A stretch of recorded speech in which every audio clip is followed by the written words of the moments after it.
let's say you have motherboard and Mm-hmm. you really don't have the processor, you will get nothing on the screen. Let's say Yeah. you have motherboard and processor, but you don't have the RAM. You will not see anything on the screen. Yeah. But of course, if you have SMPS motherboard BIOS, of course, it is attached to the motherboard, so it's not separate component. Uh, that is, mounted on the motherboard. So if you have SMPS motherboard, processor, and RAM, if you don't have the HDD, that should be fine. But you can see something on the screen like, the HDD is missing, but you can see something on the screen. The computer would be power on.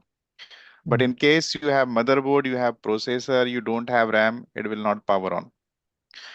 So the processor and RAM is must and must needed to get the machine powered on. If that is not there, if any components is missing, RAM either or processor, the machine will not boot. I mean, it will not power on. It will give you some kind of, beep like to something. That meaning that, something is missing. I mean, the RAM is missing or processor is missing. So this is core component of motherboard. Okay.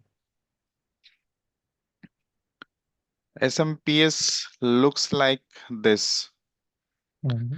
So there is three type of SMPS. Mostly you can see the ATX, Advanced Technology Extended.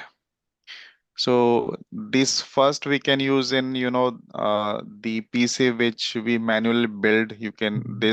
this power supply you can see in branded machines, and these all you can see in a server workstation like that. Okay. And we are going to see the voltages. So Okay. Normally use we call this as a fan, right? CPU fan. Is that the correct?